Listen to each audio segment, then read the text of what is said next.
বিশ্বনবীকে special surprise দেওয়ার জন্য আল্লাহ প্ল্যান করলেন। জিব্রাইল ডেকে বললেন, ও জিব্রাইল, আমার পেয়ারা নবীকে স্পেশাল সারপ্রাইজ দিব, কিন্তু এই সারপ্রাইজের গিফটটা তোমার হাত দিয়ে আমি দিতে চাই না, তুমি দিয়ে আসলে হবে না। আমার পেয়ারা নবীকে দুনিয়া থেকে টান দিয়ে আমার আরশের উপরে নিয়ে আসো। সাহিবুল মেরাজ, এই মেরাজ করতে যে কত কাণ্ড, কত প্ল্যান প্রোগ্রাম আল্লাহর। টাইমের স্পিডকে আল্লাহ থামিয়ে দিলেন। মক্কা থেকে উঠিয়ে বিশ্বনবীকে এক মরুভূমিতে রাখা হলো রাতে। বিশ্বনবীর সিনা চাক হয়েছে, পৃথিবীর কোন নবীর সেটা হয় নাই। সুবহানাল্লাহ।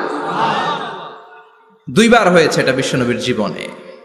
হালিমাতুস সাদিয়ার বাড়িতে যখন দুধ পান করতে গিয়েছিল তখন হয়েছিল, আবার মেরাজের রাতে হয়েছিল।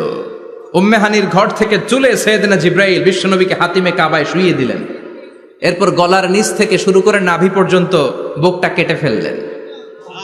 বিশ্বনবীর হৃদয়টাকে বের করলেন, জামজামের পানি দিয়ে ধৌত করলেন, আবার পেটের ভেতরে হৃদয়টাকে ঢুকিয়ে দিলেন। মক্কা থেকে উঠিয়ে বিশ্বনবীকে এক মরুভূমিতে রাখা হলো রাতে। বললেন দোয়া করেন। দোয়া করে বিশ্বনবী বললেন, ভাই জিব্রাইল, এটা কোন জায়গা, কোথায় দোয়া করব? সাইয়েদনা জিব্রাইল বলেন, নবী, কিছুদিন পরে এই জায়গায় আপনি হিজরত করে আসবেন, এই জায়গার নাম ইয়াসরিব, মদিনা। দোয়া করলেন। আবার সেখান থেকে তুলে এক পাহাড়ে রাখা হলো, নবী দোয়া করেন। দোয়া করে নবী বললেন, এটা কোন পাহাড়, অন্ধকার, আমি তো কিছু চিনি না।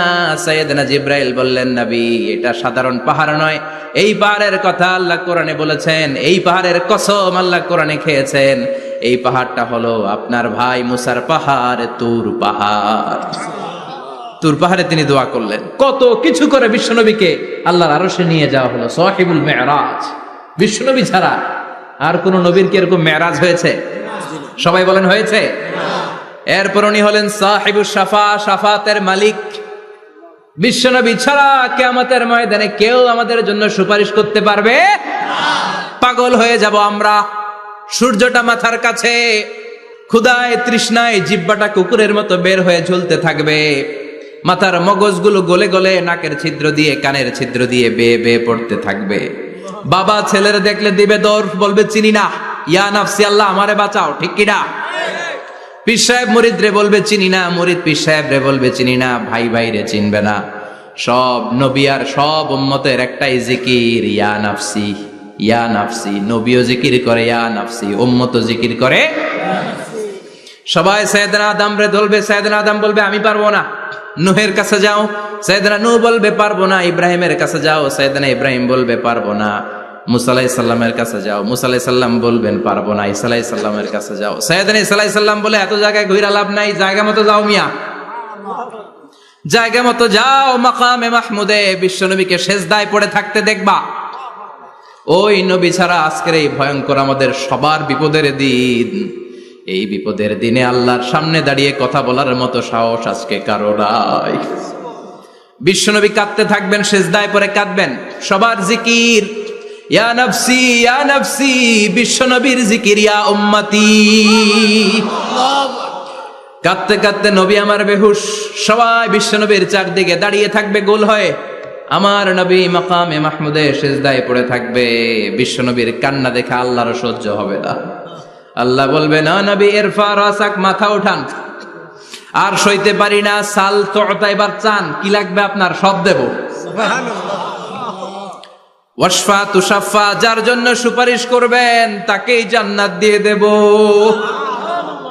বিশ্বনবী বলেন, লিকুল্লি নাবিয়িন দাওয়া মুস্তাজাবা। সব নবীর দুনিয়াতে একটা স্পেশাল দোয়া ছিল, এটাকে বলে দাওয়া মুস্তাজাবা। এই দোয়াটা করলেই কবুল করে নিয়েছে কে? আল্লাহ। সব নবীর ওই দোয়াটা দুনিয়াতেই করেছেন, শুধুমাত্র কেবলমাত্র বিশ্বনবী তার স্পেশাল দোয়াটা আজ পর্যন্ত, এখন পর্যন্ত করে নাই। বিশ্বনবী বলেন, ওয়া ইন্নী আখতাবিউ দাওয়াতি শাফাআতান লি উম্মতি ইয়াউমাল কিয়ামাহ।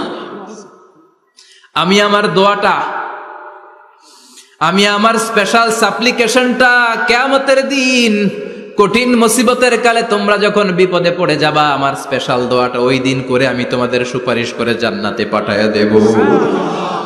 সাহিবুস শাফা। বিশ্বনবী ছাড়া কথা বলার মতো ক্ষমতা, স্পর্ধা, সাহস সেদিন কারো থাকবে না। চিৎকার করে বলেন ঠিক কিনা? বিশ্বনবীর ভালোবাসা যেন আমরা অন্তরে রাখতে পারি, তুমি তৌফিক দাও।